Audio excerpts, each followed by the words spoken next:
കുട്ടികളുടെ ഫ്രോക്കിൻ്റെ ബാക്ക് സൈഡിൽ നോർമൽ ആയിട്ടുള്ള ലോങ് സിബ് എങ്ങനെ തയ്ച്ചെടുക്കുന്നത് നോക്കിയാലോ. അതിനായിട്ട് ബാക്ക് യോക്കിന് വേണ്ടിയിട്ട് കട്ട് ചെയ്തെടുത്തിട്ടുണ്ട്. ലൈനിങ് പീസും കൂടെ ജോയിൻ ചെയ്തെടുക്കുന്നുണ്ട്. അപ്പോൾ നമ്മുടെ സിബ് വെക്കുന്ന ഒരു ഏരിയ ഞാൻ മാർക്ക് ചെയ്തെടുത്തിട്ടുണ്ട് കേട്ടോ.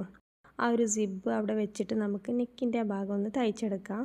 അപ്പോൾ ഈ ഒരു ഭാഗത്ത് ഞാൻ സിബിൻ്റെ തയ്യൽ തുമ്പ് കാണാതിരിക്കാൻ വേണ്ടിയിട്ടാണ് ഇതുപോലെ നെക്കിൻ്റെ ആ ഒരു ഭാഗത്തേക്ക് ജോയിൻ ചെയ്തെടുക്കുന്നത്. ബാക്കി വന്നിട്ടുള്ള പീസിനെ നമുക്ക് കട്ട് ചെയ്തിട്ട് ക്രോസ് കട്ടും കൂടെ ഇട്ട് കൊടുക്കാം കേട്ടോ. ഇനി നമുക്ക് ഈ ഒരു ബാക്ക് യോക്കിനെ രണ്ടായിട്ട് സെപ്പറേറ്റ് ചെയ്തെടുക്കാനുണ്ട്. അപ്പോൾ ആ സിബിൻ്റെ ഒരു ഏരിയ ഉണ്ടല്ലോ, ആ മാർക്ക് ചെയ്ത് അതിലൂടെ ഞാൻ 2 സ്റ്റിച്ച് ഇട്ട് കൊടുക്കുന്നുണ്ട് കേട്ടോ.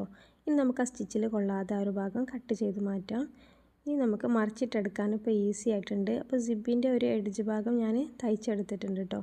ഇനി നമുക്ക് ഇതുപോലെ അങ്ങ് മറിച്ചിട്ട് ആ സിബ് അവിടെ ഒന്ന് പതിച്ചൊന്ന് സ്റ്റിച്ച് ചെയ്ത് കൊടുക്കുക, അങ്ങനെയും കൊടുക്കാം. പക്ഷേ ഞാനിത് യോക്ക് മാത്രമല്ല ഫ്രോക്കിൻ്റെ സ്കേർട്ട് പോർഷനിലും ഈ ഒരു സിബ് ആഡ് ചെയ്തെടുക്കുന്നുണ്ട്. ഈ സിബിൻ്റെ ലെങ്ത്ത് എത്രയാണോ അത് മുഴുവനായിട്ടും ഈ ഒരു ഫ്രോക്കിലേക്ക് കട്ട് ചെയ്യാതെ തന്നെ സ്റ്റിച്ച് ചെയ്തെടുക്കുകയാണ് കേട്ടോ. അപ്പോൾ അതായത് ഇതുപോലെ 2 സൈഡിലും ഒന്ന് പിൻ ചെയ്ത് വെക്കുന്നുണ്ട്. ഇനി നമുക്ക് ആ ഒരു സിബിനെ കാണാത്ത രീതിയിൽ, ഇത് നോർമൽ സിബാണെങ്കിൽ പോലും സിബിനെ കാണാതിരിക്കാൻ വേണ്ടിയിട്ട് ആ സിബിൻ്റെ ആ ഒരു എഡ്ജ് ഉണ്ടല്ലോ അത്രത്തോളം ഈ ഒരു ഫാബ്രിക്കിനെ വെച്ചിട്ട് അതിൻ്റെ എഡ്ജിലൂടെ നമുക്കൊന്ന് സ്റ്റിച്ച് ചെയ്ത് കൊടുക്കാം.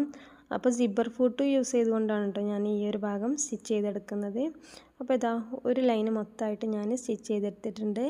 ഇതേപോലെ തന്നെ നമുക്ക് ഓപ്പോസിറ്റ് സൈഡിലും ആ സിബിൻ്റെ ഒരു ഏരിയ നമുക്ക് സ്റ്റിച്ച് ചെയ്തെടുക്കാം കേട്ടോ. ഇവിടെയും സിബിനെ കാണാതിരിക്കാൻ വേണ്ടിയിട്ട് നമ്മുടെ ഫാബ്രിക്കിനെ സിബിൻ്റെ മുകളിലേക്ക് വരുന്ന രൂപത്തിലാണ് വെച്ചിട്ട് ആ ഒരു ഭാഗവും ലോക്ക് ചെയ്തെടുക്കുന്നുണ്ട്. ഇനി നമുക്ക് ഫ്രോക്കിൻ്റെ താഴെ ഭാഗത്ത് സിബ് സ്റ്റിച്ച് ചെയ്തതിന് ശേഷം വരുന്ന ആ ഒരു ഭാഗം ഉണ്ടല്ലോ, ആ ഒരു ഭാഗം ഉള്ളിലേക്ക് മടക്കിയിട്ട് സ്റ്റിച്ച് ചെയ്ത് കൊടുക്കാം. അപ്പോൾ ഇതാ നമ്മുടെ ഈ ഒരു സിബ് നമുക്ക് ഈസി ആയിട്ട് സ്റ്റിച്ച് ചെയ്തെടുക്കാം കേട്ടോ.